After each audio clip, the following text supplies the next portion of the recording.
తెలంగాణ ప్రభుత్వం ప్రతిష్టాత్మకంగా తీసుకున్న డబుల్ బెడ్రూమ్ ఇండ్ల నిర్మాణం దుస్థితి మరీ అధ్వానంగా మారింది. సంగారెడ్డి జిల్లా నారాయణఖేడ్ నియోజకవర్గంలో 7.5 క్రితం మొదలుపెట్టిన డబుల్ బెడ్రూమ్ ఇండ్లు ఇప్పటి వరకు ప్రారంభ దశలోనే ఆగిపోయాయి. టీఆర్ఎస్ పార్టీకి చెందిన ఓ నేత సబ్ కాంట్రాక్ట్ తీసుకుని పనులలో అలసత్వం చూపిస్తున్నారు.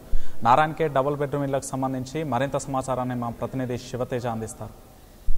పాదు అన్న చందంగా మారింది నారాయణఖేడ్ డబుల్ బెడ్రూమ్ ఇలా పరిస్థితి. ఏదైతే కేసీఆర్ ప్రతిష్టాత్మకంగా తీసుకున్నటువంటి డబుల్ బెడ్రూమ్ పథకం ఏదైతే ఉందో ఇక్కడ సరిగ్గా అమలు కావడం లేదని చెప్పాలి. ఏదైతే 1.5 year క్రితం శంకుస్థాపన చేసినటువంటి పనులు ఇప్పటి వరకు కూడాను పూర్తి కాలేదని చెప్పాలి. విజువల్స్లో ఒకసారి చూసుకున్నట్టయితే మొత్తంగా కూడా ఏదైతే ఇప్పటికే సగం పనులు పూర్తి కావాల్సింది, కానీ ఈ పిల్లర్ల వరకే కూడా ఇండ్లు పూర్తయ్యాయని చెప్పాలి. ఇక్కడ ఉన్నటువంటి కొంతమంది కాంట్రాక్టర్లు అధికార పార్టీకి సంబంధించిన వాళ్ళు అయినా కూడా పనిలో ఎందుకు అశ్రద్ధ చూపిస్తారు అన్నది కూడా పూర్తిగా అర్థం కాని పరిస్థితి చెప్పాలి. మరోవైపు ఏదైతే నారాయణఖేడ్ బై ఎలక్షన్లో కూడా మంత్రి హరీష్ దీన్ని ప్రత్యేక చొరవ కూడా తీసుకోవడం జరిగింది. నారాయణఖేడ్ను అన్ని విధాలా అభివృద్ధి చేస్తామంటూ కూడా చెప్పడం జరిగింది. ఆ నేపథ్యంలోనే అటు రోడ్లు కావచ్చు, కొన్ని అభివృద్ధి కార్యక్రమాలు జరుగుతున్నప్పుడు కూడాను డబుల్ బెడ్రూమ్ల ఇల్లు మాత్రం అసంపూర్తిగా ఉన్నాయని చెప్పాలి. ఏదైతే కేసీఆర్ మేనిఫెస్టోలో కూడా పెట్టడం జరిగింది. తను పదే పదే కూడా చెప్తున్న మాట ఏంటంటే ప్రతి పేదవానికి ఇల్లు ఉండాలి, డబుల్ బెడ్రూమ్ ఇల్లు అనేది ఖచ్చితంగా ఉండాలి అంటూ కూడా చెప్తున్న పరిస్థితి. దీనికి సంబంధించి ఇప్పటికే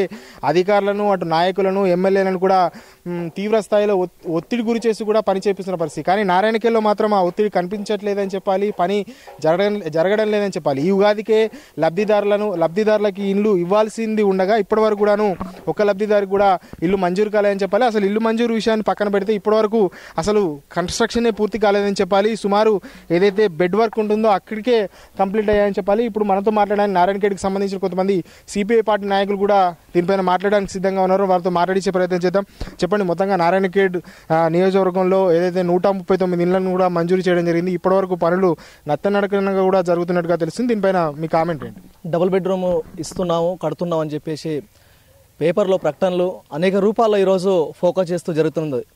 కానీ వాస్తవానికి మేము ఈ ప్రాంతంలో వచ్చి డబుల్ బెడ్రూమ్ గతంలోనే పరిశీలించడం జరిగింది. ఒక పిల్లర్ని పట్టుకొని ఇలా ఊపుతూ ఉంటే అది ఊగుతూ పడిపోయే పరిస్థితిలో ఉంది.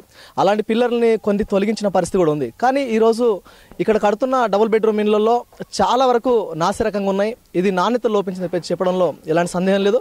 మేము ఖచ్చితంగా చెప్పగలుగుతున్నాం. ఇది మార్కు అనే ఒక కంపెనీ దీన్ని పెద్ద మొత్తంలో కాంట్రాక్ట్ తీసుకోవడం అనేది జరిగింది. ఈరోజు నారాయణఖేడ్లో ఎవరైతే మెయిన్ కాంట్రాక్ట్స్ వాళ్ళు కాకుండా వాళ్ళ మధ్య నుంచి మళ్ళీ నారాయణఖేడ్ కాన్ఫరెన్స్లో మార్కెట్ చైర్మన్గా కొనసాగుతున్న బిడకన్నే హనుమంతు అనే ఒక వ్యక్తి వీటిని సబ్ కాంట్రాక్టర్ తీసుకొని ఇక్కడ పనులు కొనసాగించడం జరుగుతుంది. ఈరోజు మేము అడుగుతా ఉన్నాం, రాష్ట్ర ప్రభుత్వం ఎలక్షన్కి ముందు కానీ ఎలక్షన్ తర్వాత కానీ నారాయణఖేడ్లో బై ఎలక్షన్ తర్వాత కానీ హరీష్ రావు గారు వచ్చి మంత్రి అనేక హామీలు ఇవ్వడం జరిగింది. ఈరోజు డబుల్ బెడ్రూమ్ ఇల్లు మార్చి వరకు మేము కంప్లీట్ చేసి ఉగాది పచ్చడి మీ కొత్త ఇండ్లలో తినాలి, తాగాలని చెప్పేసి గొప్పలు చెప్పడం జరిగింది. మేము అనుకున్నాం ఖచ్చితంగా మా నారాయణఖేడ్కి ఈ ఆలోచనతో పనిచేస్తున్నప్పుడు ఖచ్చితంగా ఒక మహార్దశ వస్తుందని చెప్పేసి అనుకున్నాం. కానీ మొత్తానికి ఇప్పటికే పిల్లర్లు బేస్మెంట్ లెవెల్లోనే ఉన్నాయి. ఈరోజు ఎప్పుడు ఇస్తారని చెప్పేసి నారాయణఖేడ్ ప్రజలకు ఈరోజు మీరు డబుల్ బెడ్రూమ్ మీరు ఎప్పుడు అందిస్తారని చెప్పేసి అడుగుతా ఉన్నాం. ఇక్కడ ఎవరైతే అధికార పార్టీ నాయకులు ఉన్నారో వాళ్ళు కాంట్రాక్టర్ తీసుకొని లోకల్గా ఉన్న ఇసుకను మళ్ళీ ఫిల్టర్ చేసిన ఇసుకను వాడడం వల్ల ఇక్కడ నాసికంగా పనులు జరుగుతున్నాయి. ఈ పనులలో నిర్లక్ష్యం వహిస్తూ ఇసుకకు సంబంధించి ఇప్పుడు బీడేకన్ హనుమంతు గారు కూడా ఇసుకకు సంబంధించి లోకల్ ఇసుక తీసుకురావడం జరుగుతుంది.